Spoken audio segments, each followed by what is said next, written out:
मुंशी प्रेमचंद परिचय प्रेमचंद द 31 जुलाई 1888 अक्टूबर 1936 के उपनाम से लिखने वाले धनपत राय श्रीवास्तव हिंदी और उर्दू के महानतम भारतीय लेखकों में से एक हैं। उन्हें मुंशी प्रेमचंद व नवाब राय नाम से भी जाना जाता है और उपन्यास सम्राट के नाम से अभिहित किया जाता है। इस नाम से उन्हें सर्वप्रथम बंगाल के विख्यात उपन्यासकार शरतचंद्र चट्टोपाध्याय ने संबोधित किया था। प्रेमचंद ने हिंदी कहानी और उपन्यास की एक ऐसी परंपरा का विकास किया जिसने पूरी शती के साहित्य का मार्गदर्शन किया। आगामी एक पूरी पीढ़ी को गहराई तक प्रभावित कर प्रेमचंद ने साहित्य की यथार्थवादी परंपरा की नींव रखी।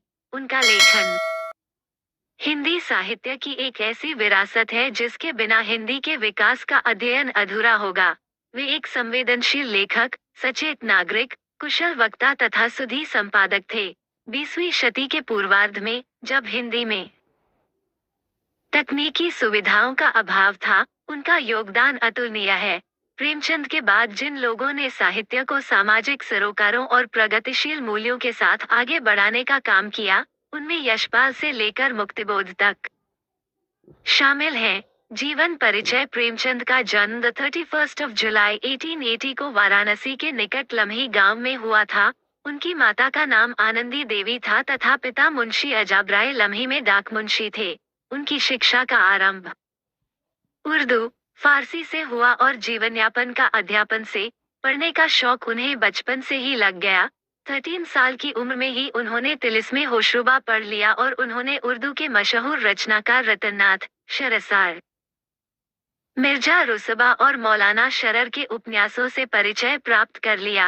1898 में मैट्रिक की परीक्षा उत्तीर्ण करने के बाद वे एक स्थानीय विद्यालय में शिक्षक नियुक्त हो गए। नौकरी के साथ ही उन्होंने पढ़ाई जारी रखी। 1910 में उन्होंने अंग्रेजी, दर्शन, फारसी और इतिहास लेकर इंटर पास किया और 1919 में B.A. पास करने के बाद शिक्षा विभाग के इंस्पेक्टर पद पर नियुक्त हुए। 7 वर्ष की अवस्था में उनकी माता तथा 14 वर्ष की अवस्था में पिता का देहांत हो जाने के कारण उनका प्रारंभिक जीवन संघर्षमय रहा। उनका पहला विवाह उन दिनों की परंपरा के अनुसार 15 साल की उम्र में हुआ जो सफल नहीं रहा। वे आर्य समाज से प्रभावित रहे, जो उस समय का बहुत बड़ा धार्मिक और सामाजिक आंदोलन था।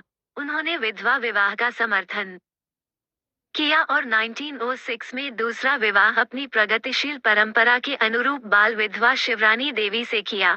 उनकी 3 संतानें हुई, श्रीपत राय, अमृत राय और कमला देवी श्रीवास्तव। 1910 में उनकी रचना सोजे वतन, राष्ट्र का विलाप के लिए हमीरपुर के जिला कलेक्टर ने तलब किया और उन पर जनता को भड़काने का आरोप लगाया। सोजे वतन की सभी प्रतियां जब्त कर नष्ट कर दी गईं। कलेक्टर ने नवाब राय को हिदायत दी कि अब वे कुछ भी नहीं लिखेंगे, यदि लिखा तो जेल भेज दिया जाएगा। इस समय तक प्रेमचंद धनपत राय नाम से लिखते थे। उर्दू में प्रकाशित होने वाली जमाना पत्रिका के संपादक और उनके अजीज दोस्त मुंशी दयानारायण निगम ने उन्हें प्रेमचंद नाम से लिखने की सलाह दी। इसके बाद वे प्रेमचंद के नाम से लिखने लगे। उन्होंने आरंभिक लेखन जमाना पत्रिका में ही किया। जीवन के अंतिम दिनों में वे गंभीर रूप से बीमार पड़े। उनका उपन्यास मंगलसूत्र पूरा नहीं हो सका और लंबी बीमारी के बाद 8 अक्टूबर 1936 को उनका निधन हो गया।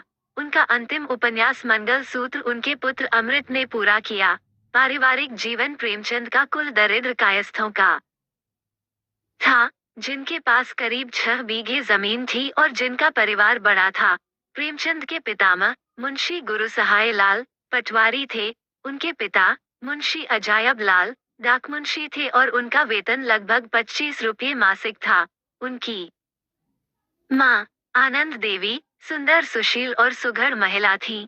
6 महीने की बीमारी के बाद प्रेमचंद की मां की मृत्यु हो गई। तब वे 8वीं कक्षा में पढ़ रहे थे। 2 वर्ष के बाद उनके पिता ने फिर विवाह कर लिया और उनके जीवन में विमाता का अवतरण हुआ।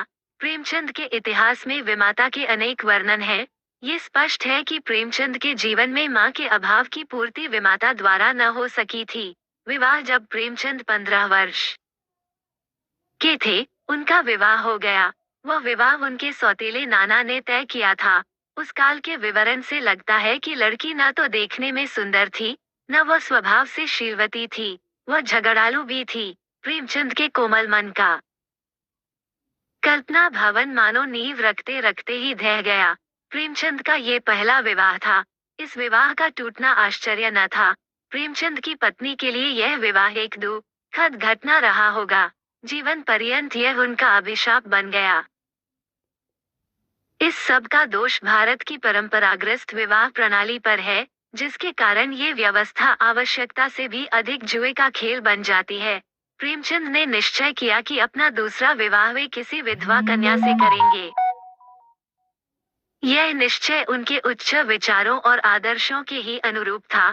प्रेमचंद का दूसरा विवाह सन 1905 के अंतिम दिनों में आपने शिवरानी देवी से शादी कर ली। शिवरानी देवी बाल विधवा थीं। उनके पिता फतेहपुर के पास के इलाके में एक साहसी जमींदार थे और शिवरानी जी के पुनर्विवाह के लिए उत्सुक थे। सन 1916 के आदिम युग में ऐसे विचार मात्र की साहसिकता का अनुमान किया जा सकता है। ये कहा जा सकता है कि दूसरी शादी के पश्चात इनके जीवन में परिस्थितियां कुछ बदली और आय की आर्थिक तंगी कम हुई। इनके लेखन में अधिक सजगता आई। प्रेमचंद की पदोन्नति हुई तथा ये स्कूलों के डिप्टी इंस्पेक्टर बना दिए गए। इसी खुशहाली के जमाने में प्रेमचंद की 5 कहानियों का संग्रह सोजे वतन प्रकाश में आया। ये संग्रह काफी मशहूर हुआ। शिवरानी जी की पुस्तक प्रेमचंद घर में प्रेमचंद के घरेलू जीवन का सजीव और अंतरंग चित्र प्रस्तुत करती है। प्रेमचंद अपने पिता की तरह पेचिश के शिकार थे और निरंतर पेट की व्याधियों से पीड़ित रहते थे। प्रेमचंद स्वभाव से सरल, आदर्शवादी व्यक्ति थे। वे सभी का विश्वास करते थे, किंतु निरंतर उन्हें धोखा खाना पड़ा। उन्होंने अनेक लोगों को धन राशि कर्ज दी, किंतु बहुधा ये धन लौटा ही नहीं। शिवरानी देवी की दृष्टि कुछ अधिक सांसारिक और व्यवहार कुशल थी। वे निरंतर प्रेमचंद की उदार हृदयता पर ताने कसती थीं। क्योंकि अनेक बार कुपात्र ने ही इस उदारता का लाभ उठाया। प्रेमचंद स्वयं संपन्न न थे और अपनी उदारता के कारण अर्थ संकट में फंस जाते थे। धपोर शंख शीर्षक कहानी में प्रेमचंद एक कपटी साहित्यिक द्वारा अपने ठगे जाने की मार्मिक कथा कहते हैं। शिक्षा गरीबी से लड़ते हुए प्रेमचंद ने अपनी पढ़ाई मैट्रिक तक पहुंचाई। जीवन के आरंभ में ही इनको गांव से दूर वाराणसी पढ़ने के लिए नंगे पांव जाना पड़ता था। इसी बीच में इनके पिता का देहांत हो गया। प्रेमचंद को पढ़ने का शौक था। आगे चलकर यह वकील बनना चाहते थे, मगर गरीबी ने इन्हें तोड़ दिया। प्रेमचंद ने स्कूल आने जाने के झंझट से बचने के लिए एक वकील साहब के यहाँ ट्यूशन पकड़ लिया और उसी के घर में एक कमरा लेकर रहने लगे। इनको ट्यूशन का 5 रुपया मिलता था। 5 रुपये में से 3 रुपये घर वालों को और 2 रुपये से प्रेमचंद अपनी जिंदगी की गाड़ी को आगे बढ़ाते रहे। प्रेमचंद महीना भर तंगी और अभाव का जीवन बिताते थे। इन्हीं जीवन की प्रतिकूल परिस्थितियों में प्रेमचंद ने मैट्रिक पास किया। उन्होंने इलाहाबाद विश्वविद्यालय से अंग्रेजी साहित्य, पर्सियन और इतिहास विषयों से स्नातक की उपाधि द्वितीय श्रेणी में प्राप्त की थी। इंटरमीडिएट कक्षा में उन्होंने अंग्रेजी, दर्शन, फारसी और इतिहास साहित्य विषय के रूप में पढ़ा था।